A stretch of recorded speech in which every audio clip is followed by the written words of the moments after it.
yang memang berbicara tentang Mesias. Ya, saya membuka di sini dalam Lukas pasal 2 ayat yang ke-11. Ya.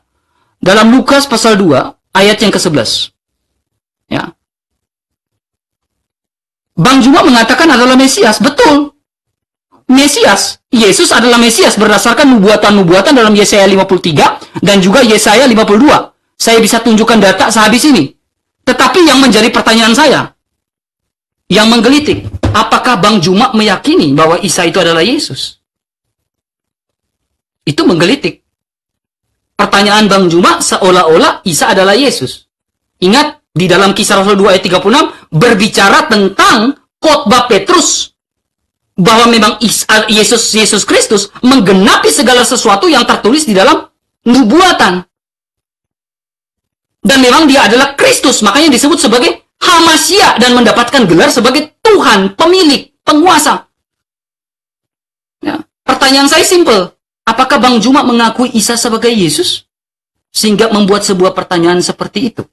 Kemudian pertanyaan kedua saya, Bang Juma, adalah ya, dalam esensi tentang Mesias, pandangan Bang Juma, maksud dan arti dari Mesias itu apa?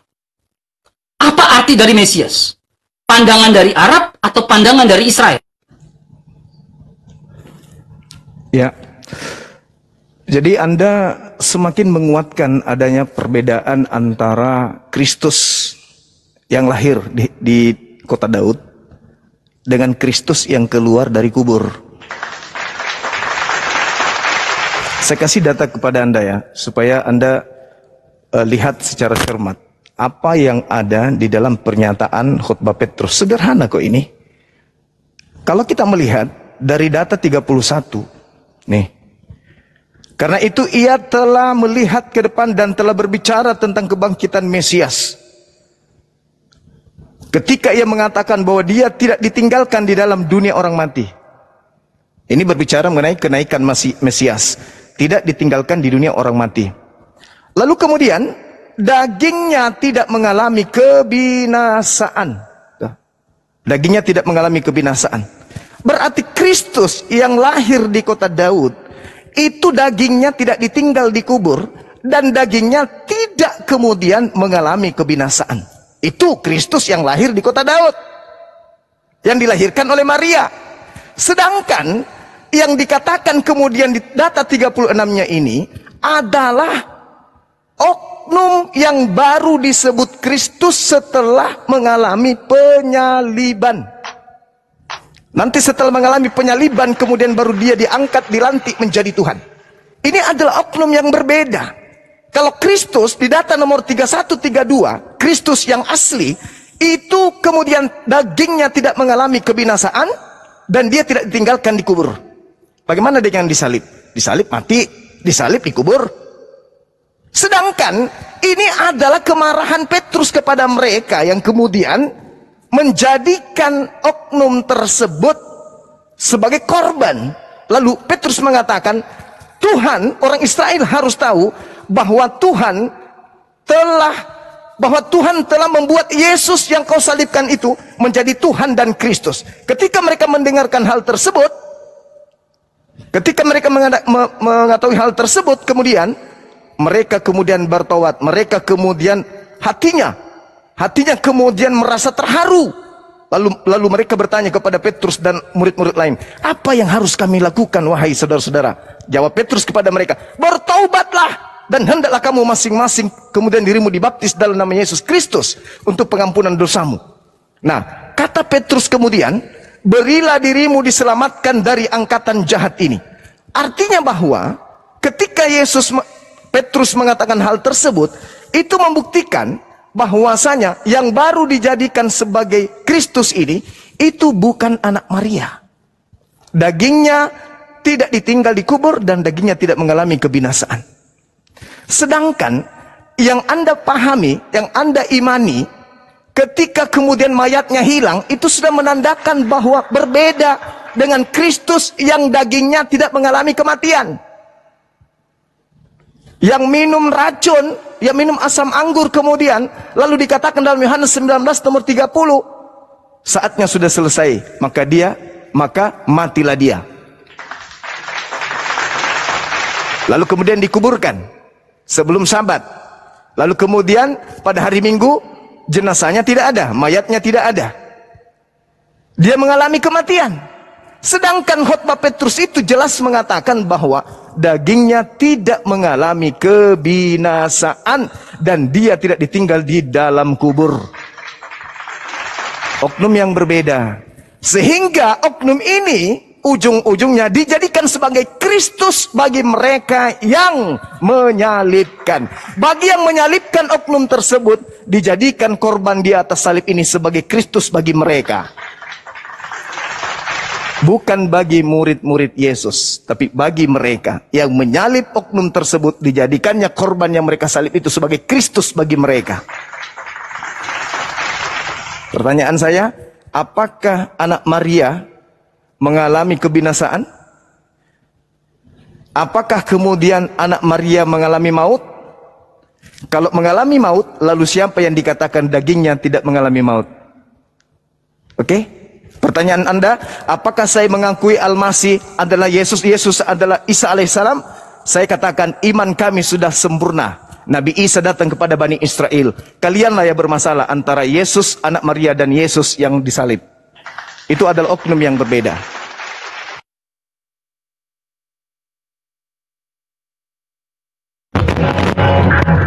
Harusnya ini adalah bagian dari Bang RK, tetapi ada beberapa poin yang saya jelaskan. Yang pertama, secara aturan untuk Bang Zuma tidak ada catatan apapun.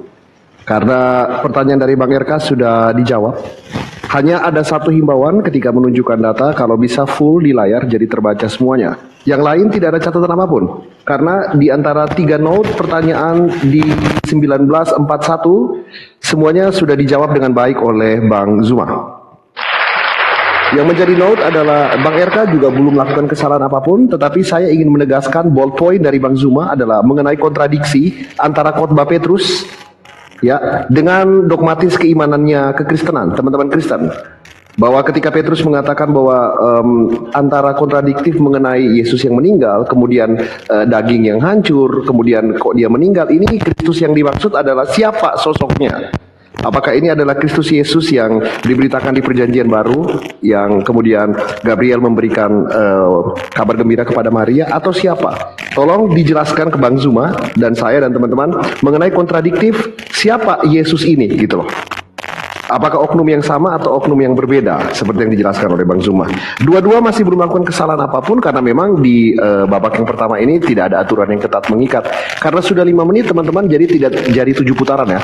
Hanya akan ada 6 putaran. Itu berarti 3 putaran lagi kalian berdua akan bertemu di head to head langsung. Kita akan kasih kesempatan untuk Bang RK. Slow down, tarik nafas untuk kalian berdua semuanya. Sejauh ini saya merasa terhormat karena saya mendengarkan data-data yang valid. Kecerdasan dari kalian berdua, terima kasih banyak. Aturan hanya berlaku di atas, kolom komentar bebas teman-teman. Sekali lagi perhatikan timernya biar tidak terpotong. Silakan Bang RK.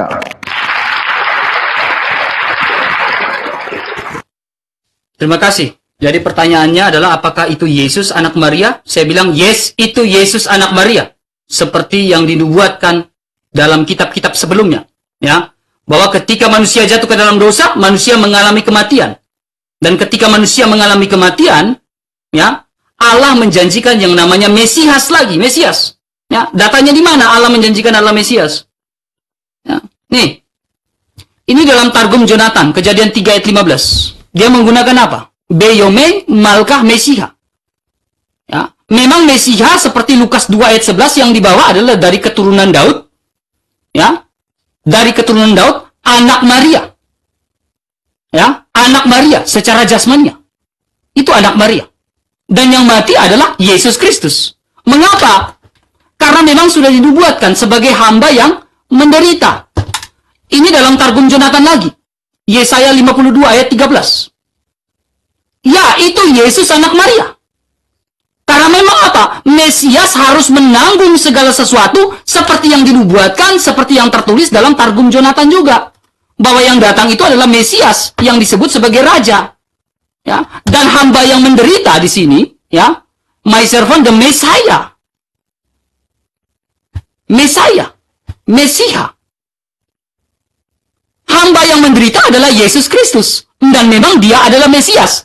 Di sini saya membuktikan bahwa Yesus adalah Mesias sesuai dengan nubuatan Yesaya 53 dan juga Yesaya 52 dalam Targum Jonathan memang mengatakan itu adalah Mesias. Dan Bang Juma sendiri sudah mengatakan bahwa Lukas 2 ayat 11 adalah Mesias. Adalah Mesias. Dan memang Mesias menderita. Yesaya 53, Yesaya 52 ayat 13, menderita dia. Karena memang apa? Dosa yang mengakibatkan kematian. Karena kematian mengakibatkan dosa. Dan maka dari itu, obat dari dosa-dosa manusia seperti yang tertulis dalam Targum Jonathan adalah apa? Dalam Targum Jonathan adalah Mesias. Ya. Saya terjemahkan ke Indonesia. Dia mengatakan obatnya adalah Raja, Mesiha. Ya, dan memang Mesias menderita seperti Targum Jonathan yang dalam Yesaya 52 ayat yang ke-13. Dan memang itu adalah Mesias. Bukan yang lain. Atau Yesus yang lain yang disalibkan. Kalau Yesus yang tidak disalibkan, yang utuh badannya, yaitu adalah Isa Barabas, Yesus Barabas. Yang tidak mengalami sakit, yang tidak mengalami apa adalah Yesus Barabas. Yang tubuhnya utuh, Yesus Barabas. Tetapi Yesus, anak Maria, disalibkan. Karena memang dia harus menggenapkan segala nubuatan tentang Mesias itu. Mesias menderita. Ya. Ya, Mesias menderita. Ya. Sehingga, pertanyaan saya untuk Bang Juma. Ya. Ya, saya minta data yang secara yang betul-betul legalnya bagus ya. Menurut Bang Juma, ya, tunjukkan data apa arti dari Mesias. Ya, saya minta data yang lengkap. Apa arti dari Mesias? Karena Mesias ini datang dari Israel. Apa arti dari Mesias? Ya, ya, pengakuan dari seorang yang namanya Longinus, ya. Pengakuan dari seorang yang nama Longinus, nih saya tunjukkan. Ya. Ini dalam katakombe, ya, .org, seorang yang namanya Longinus mengakui bahwa Yesus adalah Mesias, anak Allah yang hidup. Nih, seorang yang namanya Longinus. Dan bukan cuma Longinus, Petrus pun mengakui bahwa Yesus adalah Mesias, anak yang Allah yang hidup. Dalam Matius pasal 16 ayat yang ke-18. Nanti saya buka setelah ini. Pertanyaan saya minta Bang Juma tunjukkan data yang secara legal arti dari Mesias, ya, sesungguhnya data yang valid sehingga kita memahami Mesias itu apa. Silakan.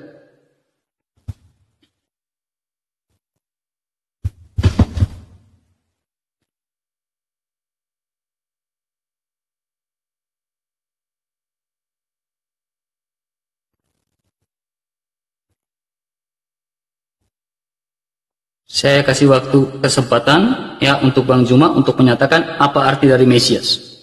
Saya step by step pertanyaannya ya. Saya harap Bang Juma bisa memahami pertanyaan saya dengan baik, tunjukkan datanya. Ya. Datanya, saya minta datanya. Oke, itu pelajaran anak SD itu ya, teman-teman. Tapi nggak apa-apa, kita ikuti kemauan beliau. Nih, Anda tinggal searching. Anda kan searching juga tuh, nih. Al-Masih.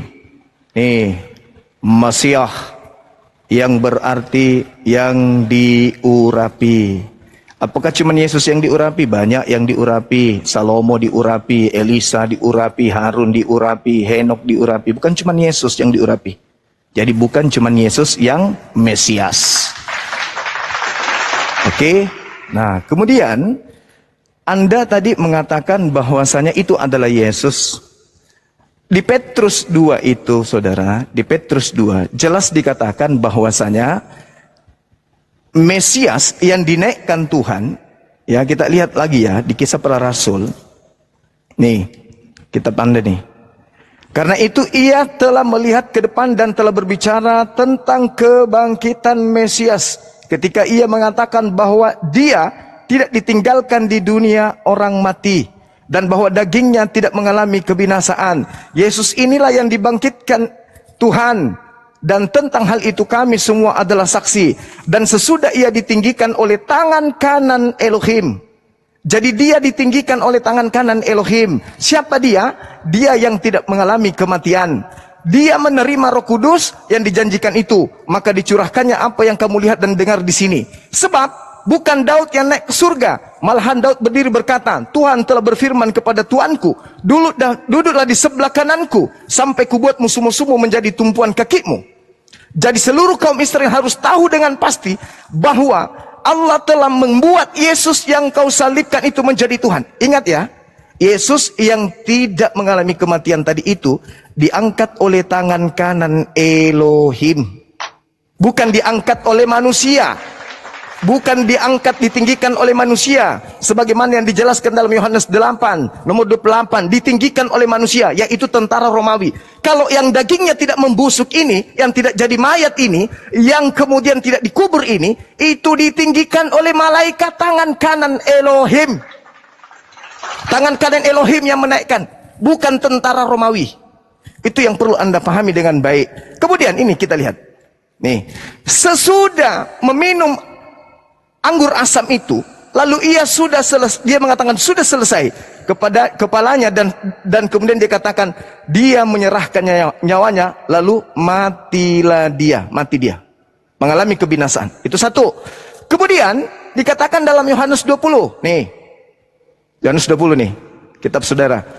Pada hari pertama minggu itu pagi-pagi benar, ketika hari masih gelap, pergilah Maria Magdalena ke kubur, dan ia melihat bahwa batu telah diambil dari kubur. Tuh, dari kubur. Tuh, kubur siapa? Kubur Kristus yang disalibkan oleh orang-orang Romawi. Sedangkan Yesus yang dikhutbahkan Petrus itu tidak mengalami kematian. Dan jasadnya kemudian tidak mengalami kebinasaan. Oke? Dan dia sudah Kristus dari sejak lahir. Bahkan kamu masuk ke dalam kitabnya orang Yahudi, bahwa dia sudah Kristus. Lalu siapa yang diangkat jadi Kristus ini? Ada dua Kristus di sini. Di Kisah Para Rasul 2 ini ada dua Kristus. Yang satu diangkat oleh tangan kanan Elohim, yang satu kemudian dilantik menjadi Tuhan Kristus dia. Ayo. Sedangkan diumumkan pada kelahirannya di Lukas 2, pada hari ini telah lahir bagimu Kristus di kota Daud. Sudah diumumkan tuh. Sudah diumumkan. Orang Israel sudah tahu semua. Tapi ada pengumuman kedua di data nomor 36. Jadi seluruh kaum Israel harus tahu dengan pasti bahwa Tuhan telah membuat Yesus yang kau salibkan itu menjadi Kristus. Loh, bukannya tadi diumumkan pada saat lahir sudah jadi Kristus? Hah? Kok diumumkan lagi yang keluar dari kubur jadi Kristus? Sayangnya Kristus yang lahir di kota Daud itu adalah Kristus Bani Israel. Sedangkan Kristus yang keluar dari kubur ini adalah Kristus bagi yang menguburkan. Sampai di sini paham? Makanya Yesus berkata dalam Matius 24 nomor 24, waspadalah kepada Kristus palsu yang datang kepadamu dengan memakai namaku dan berkata akulah Kristus. Dia akan menyesatkan banyak orang. Itu yang mana tuh? Kristus yang mana itu? Coba Kristus yang mana yang menyesatkan itu, yang palsu itu? Silakan.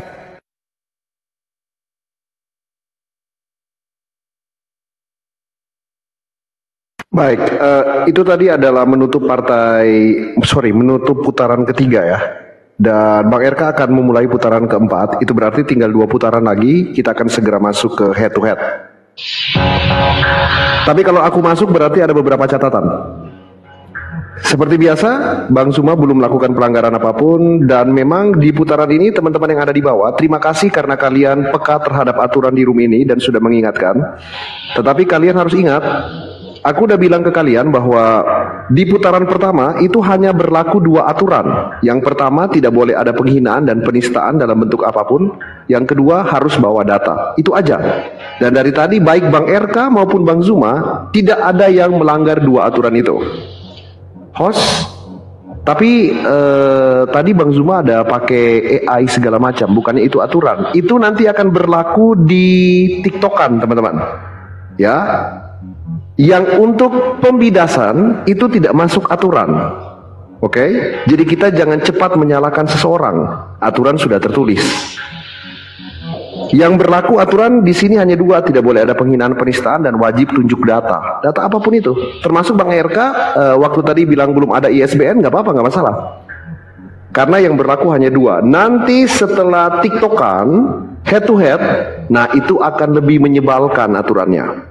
Karena AI nggak boleh, yang terhormat Bang Zuma, ChatGPT nggak boleh, Blogspot nggak boleh, sumber yang kurang jelas juga nggak boleh Bang RK. Meskipun saya beli bukunya sebelum ada ISBN-nya, tetap ditolak seperti itu. Pernyataan sepihak dari tokoh tertentu, misalnya dari Sarapan Pagi juga nggak boleh Bang RK. Dan saya harus menegaskan beberapa hal, bahwa dalam keadaan apapun jangan menyetujui pendapat lawan ya. Bang Zuma jangan pernah mau setuju dengan Bang RK. Bang RK jangan pernah mau setuju dengan Bang Zuma. Karena ini debat bukan diskusi. Lalu berikut, teman-teman fokus, temanya adalah kapan Yesus menjadi Kristus. Berarti kita sedang membahas Yesus Kristus, bukan membahas Isa. Makanya benar jawaban Bang Zuma tadi bahwa di keislaman udah fix ya, sudah selesai keimanannya. Kita sedang membahas Yesus dengan topik kapan nih jadi Kristus gitu. Kita sedang tidak membahas Isa. Saya memperbolehkan mirroring nanti di head to head, tetapi dengan analogikal yang setara. Misalnya ketika ingin membahas Yesus Kristus, mau ada mirroring dengan kebutuhan comparison ke Nabi Muhammad SAW boleh. Atau nanti mau dari segi langsung Tritunggal, Allah Tritunggal Maha Kudus ke Allah Subhanahu Wa Taala boleh. Di luar itu nggak boleh. So kita tidak sedang membahas Isa malam hari ini, tetapi kapan Yesus menjadi Kristus. Ini kita akan masuk ke putaran keempat. Itu berarti 2 putaran terakhir lagi dan kalian akan tektokan. Sejauh ini Bang RK, Bang Zuma tidak ada pelanggaran sama sekali. Saya merasa terhormat. Terima kasih untuk kalian berdua. Kolom komentar bebas. Terima kasih untuk semua yang sudah mendukung. Kita akan lanjut putaran keempat. Dibuka pertama oleh Bang RK akan berbicara. Oke, terima kasih. Jadi saya sampaikan beberapa data ya. Kapan Yesus menjadi Kristus? Sejak semula. Ya. Dia eksis dalam nubuatannya. Mazmur 2 ayat 2. Raja-raja dunia bersiap-siap dan para pembesar bermufakat bersama-sama melawan Adonai yang diurapi. Ya, dan yang diurapi ini memang dikatakan dalam ini adalah Mesias. Mesio. Ya. Kemudian tadi saya ingat ya, ada beberapa pandangan dari Bang Zuma bahwa semua itu adalah pandangan dari Bang Zuma yang mengatakan bahwa, maaf saya harus ambil lanjut ini, mengatakan bahwa dia binasa. Ya, dia binasa. Ya, ini saya ada satu buku yang menarik ya, The Antiquities of the Jews. Ya, Yesus anak Maria itu dibangkitkan.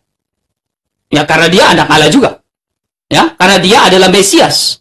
Ya, The Antiquities of the Jews mengatakan then alive again. Ya, bab ketiga. Ya, the third day, dia bangkit pada hari ketiga. Jadi jangan bilang Yesus diangkat, Yesus mati. Ini dalam Flavius Josephus, dia bangkit. Ya, saya hanya menanggapi perkataan dari Zuma, Bang Zuma ya, maaf ya. Ya. Kemudian kalau berbicara tentang Yesus disebut Kristus, ya, pengakuan dari, nih saya mengambil sebuah data lagi, pengakuan dari Petrus mengatakan engkau adalah Mesias, anak Allah yang hidup. Matius pasal 16 ayat 18. Anak Allah yang hidup. Dan anak Allah itu adalah Mesias. Betul atau tidak kalau anak Allah adalah Mesias? Ya, Petrus mengakui itu. Ya, Petrus adalah seorang Yahudi dan dia mengakui. Ya, Matius 16 ayat 18.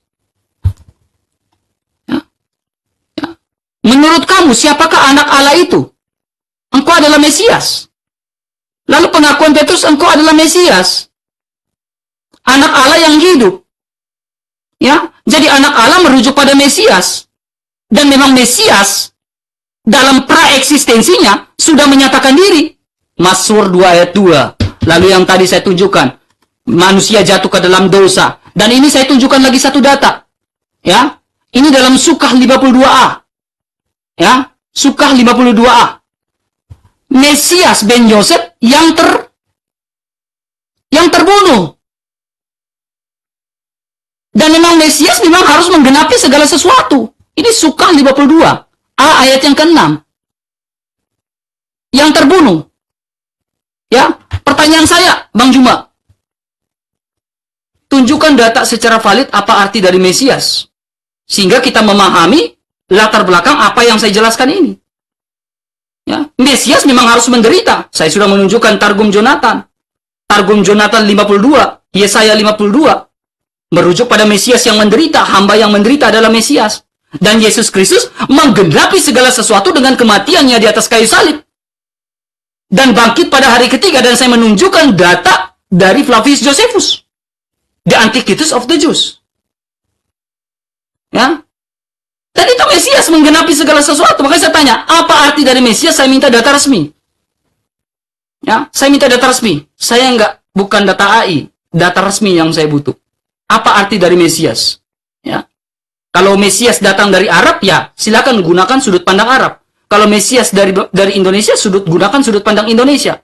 Tapi kalau Mesias dari Israel, berarti kau harus menggunakan sudut pandang Israel. Makanya, ya, Petrus adalah orang Yahudi yang mengakui bahwa Yesus adalah Mesias, anak Allah yang hidup. Sejak kapan Mesias itu ada? Targum Jonathan 3 ayat 15. Sudah dijanjikan Mesias ketika manusia jatuh ke dalam dosa. Saya sudah tunjukkan beberapa data. Ya, ya, ya, saya harap ya Bang Juma tunjukkan data yang valid, ya, tentang apa arti dari Mesias itu, ya, pribadi yang diurapi itu, ya, seperti apa pribadi yang diurapi itu, ya, apakah pribadi yang diurapi tidak menderita? Apakah pribadi yang diurapi, ini pertanyaan, apakah pribadi yang diurapi tidak menderita? Silakan tunjukkan data. Apakah pribadi yang diurapi tidak menderita sesuai definisi dari Mesias? Silakan, Bang Juma. Ya, baik. Sekali lagi ya, saya katakan kepada saudara, Anda mengejar arti Mesias itu saya nggak ngerti apa tujuannya ya. Apakah hanya untuk menghindari pertanyaan saya atau gimana gitu ya teman ya. Nih, arti Mesias dari data kalian sendiri nih. Gereja Yesus Kristus. Mesias yang diurapi tuh. Apa masalahnya? Dari bahasa Ibrani atau bahasa Aram yang dikatakan kemudian berarti diurapi. Mesias. Apa masalahnya? Kenapa dipertentangkan ini? Kenapa ditanya dua kali? Sudah nggak ada materi lain. Jadi gitu ya.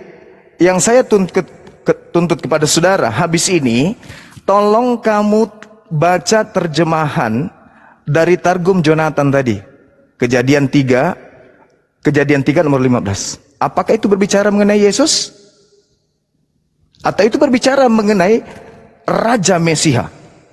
Orang Yahudi punya raja, bukan Kristus dalam arti kata Yesus. Karena di situ tidak bercerita tentang oknum, itu bercerita tentang hukum Taurat. Siapa yang menjalankan hukum Taurat, maka dia akan menghancurkan kepala iblis. Siapa yang tidak menjalankan Taurat, maka dia yang akan tumitnya dihancurkan oleh iblis. Ini berbicara mengenai hukum Tuhan yang digenapi, yang dijelaskan di dalam Targum Jonathan itu. Bukan berbicara mengenai Yesus. Anda terlalu jauh lari ke sana. Yang saya ingin tahu di sini, Kristus yang keluar dari kubur itu siapa? Yang diceritakan dalam Kisah Para Rasul ini loh.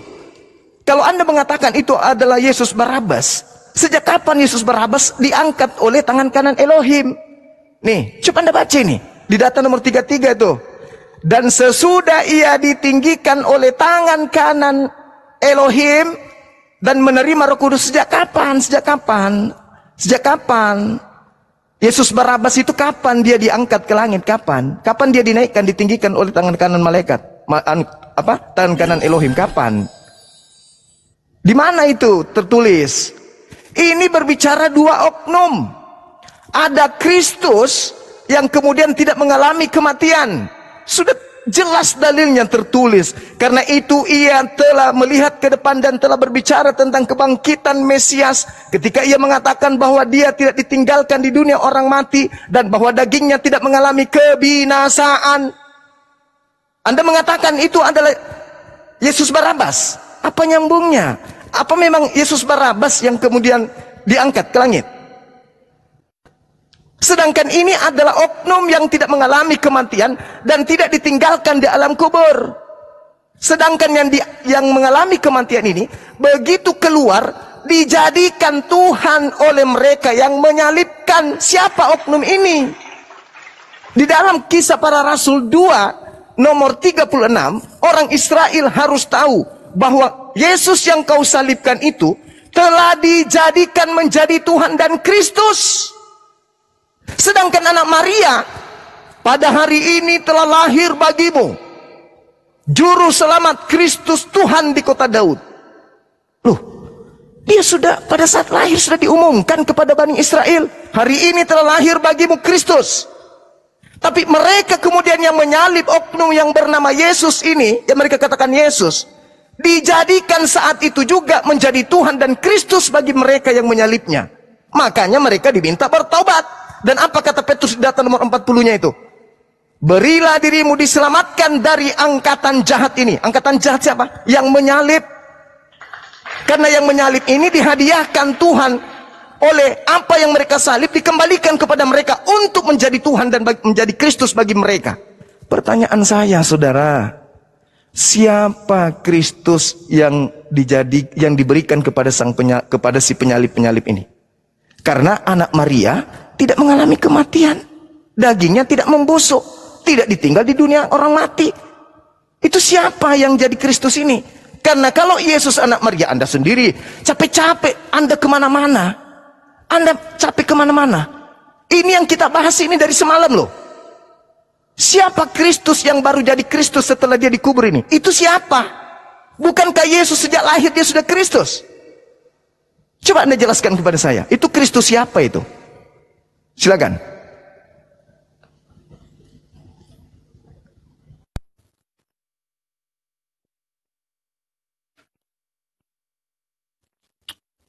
Oke, terima kasih ya. Jadi saya balik saja kamera ya. Jadi di sini berbicara ya, kalau kita lihat dari ayat pasal 2 ayat 34, sebab bukan Daud yang naik ke surga, malahan Daud sendiri yang berkata, Tuhan telah berfirman kepada Tuanku, duduklah di sisi kananku sampai ku buat musuh-musuhku menjadi tumpuan kakimu. Nah, ayat dalam Kisah Rasul ini berhubungan dalam Mazmur 110 ayat yang ke-1. Nih. Ya. Mazmur 110 ayat yang ke-1. Ya.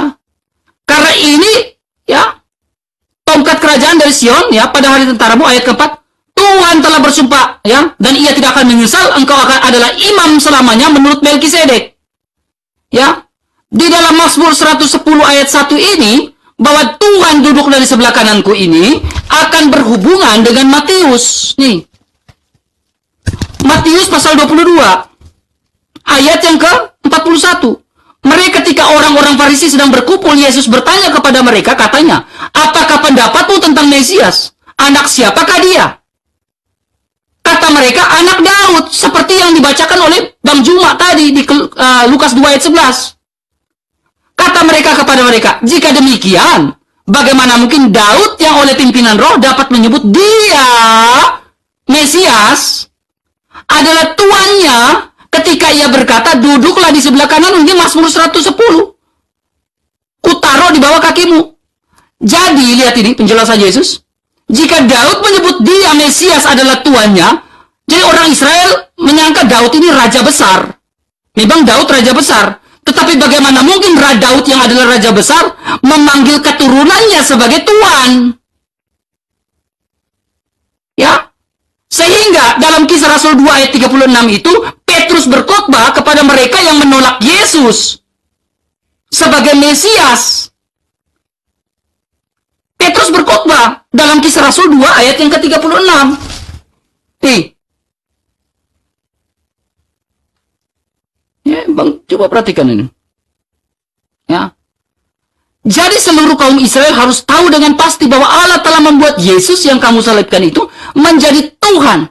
Ketika mereka mendengar hal itu, mereka mendengar hal itu sangat terharu karena mereka sebelumnya belum tahu, belum mengenal, belum yakin. Makanya dia bilang dia adalah Tuhan, dia adalah Kristus yang sudah menggenapi segala sesuatu yang tertulis di dalam perjanjian lama. Makanya dalam Targum Jonathan, ini Targum Jonathan, kan Bang Juma percaya kan Yesus adalah Mesias, ini kan? Lukas 2 ayat 11, dia adalah Mesias, Hamasya, ya kan? Nah, hamba yang menderita itu adalah Mesias. Irfan Mesaya. Saya di sini membuktikan bahwa Yesus adalah Mesaya dalam komparasi yang ada dalam Perjanjian Baru, Targum Jonathan, dan juga sesuatu yang tertulis di dalam Perjanjian Lama. Ya, coba buka. Kalau diurapi, ya, memang dalam tarikh ini, Pak, saya yakin Bang Juma membukanya di sini. Kalau kita buka di dalam Sefaria, ya, kita lihat sampai ke bawah, memang dia terbunuh. Nubuatannya, ini dalam Sukah 52 ayat 6, dia terbunuh. Ya. Sekarang Bang Juma kalau tidak sepakat dengan data ini, Bang Juma tinggal buktikan. Pertanyaan saya gini, Bang. Kalau Bang Juma tidak sepakat dalam Yesaya 52 ayat 13 itu bukan Mesia, nubuatan untuk Mesias, Bang Juma tunjukkan data yang valid kalau itu bukan Mesias. Itu pertanyaan saya. Saya minta Bang Juma tunjukkan data yang valid kalau Yesaya 52 ayat 13 bukan merujuk pada Mesias. Saya minta data yang valid. Kalau Bang Juma tidak percaya bahwa hamba yang menderita, yang dinubuatkan, terbunuh, dan terpaku oleh penderitaan kita itu adalah Mesias, sesuai yang Bang Juma bacakan dalam Lukas 2 ayat 11, dan Bang Juma percayakan itu, tunjukkan data yang valid. Saya minta cuma itu. Kalau itu bukan merujuk pada Mesias. Kita sendiri sudah baca, Yesus Kristus menggenapkan segala sesuatu yang dinubuatkan tentang Mesias. Dan saya sudah menunjukkan dengan berbagai macam data. Tunjukkan kalau itu bukan Mesias. Silakan.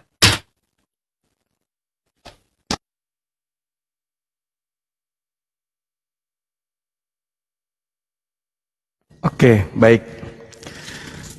Saya kan sudah katakan sama saudara, saya mengakui itu kan. Kan saya yang membawa data itu. Kenapa kemudian saya yang ditanya? Kan aneh aja ini orang. Saya yang menjelaskan itu padamu, kawan. Nah, coba kita lihat ini. Apa yang diterangkan di dalam kitabnya orang Yahudi. Yang dimaksud Mesias yang kau bangga-banggakan seakan-akan Yesus yang ada di Kejadian 3 nomor 15 itu. Itu bukan untuk Yesus nih. Bacakan samamu ya.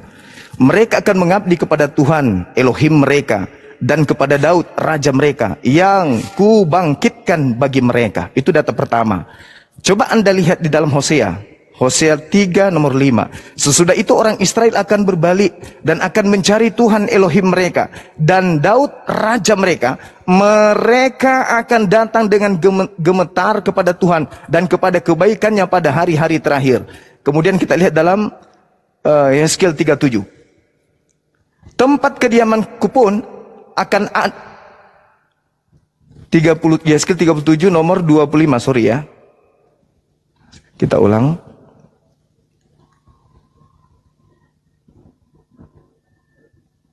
Atau saya baca aja, Anda tahu nggak? Atau harus saya tunjukkan dulu?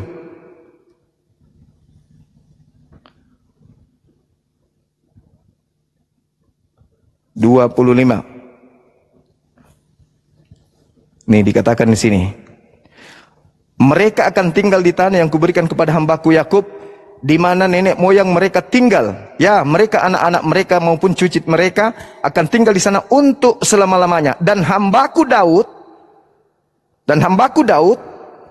menjadi raja mereka untuk selama-lamanya. Jadi bukan Yesus. Bukan Yesus yang dimaksud di dalam Targum Yonatan itu. Makanya di sana itu tidak bercerita tentang oknum, itu bercerita tentang gelar yang adalah imam yang diurapi, Hakohen Hamasya. Oke? Tapi saya tidak sedang membahas itu, Bung. Kamu melarikan kemana perginya? Saya hanya menjelaskan tentang kisah para rasul yang ini tadi nih.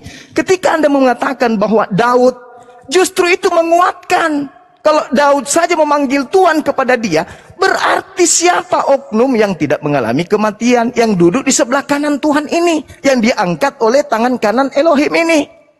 Sedangkan ada yang dibunuh. Dengar, ada yang dibunuh, ada yang tidak dibunuh. Yang tidak dibunuh diangkat oleh tangan kanan Elohim. Yang dibunuh dijadikan sebagai Kristus kepada pembunuhnya. Anda tadi mengatakan itu adalah Yesus Barabas. Dari situ aja udah ketahuan ente, saudara. Di data ini, di data Kisah Para Rasul 2 nomor 31 ini, karena itu ia telah melihat ke depan dan telah berbicara tentang kebangkitan Mesias. Ketika ia mengatakan bahwa dia tidak ditinggalkan di dalam dunia orang mati. Itu siapa? Siapa itu? Yang tidak ditinggalkan di dunia orang mati itu siapa? Yesus. Yesus anak Maria. Yesus anak Maria itu betul dia sudah Kristus dari sejak lahir.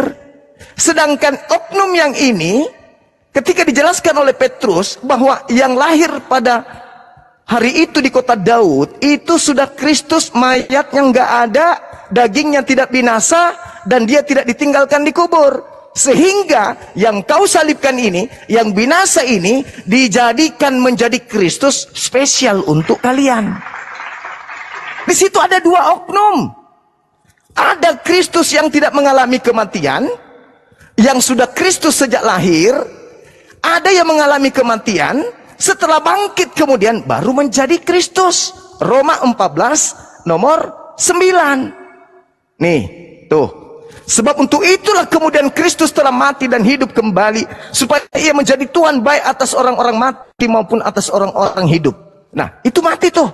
Sedangkan yang dikatakan Petrus tidak mengalami kematian. Yang mana yang betul ini? Tidak mengalami kematian, tidak mengalami kematian, dan dia tidak ditinggal di kubur. Coba, percayakah saudara terkait ajaran Yesus di dalam pernyataannya di dalam Matius 24 nomor 24, agar murid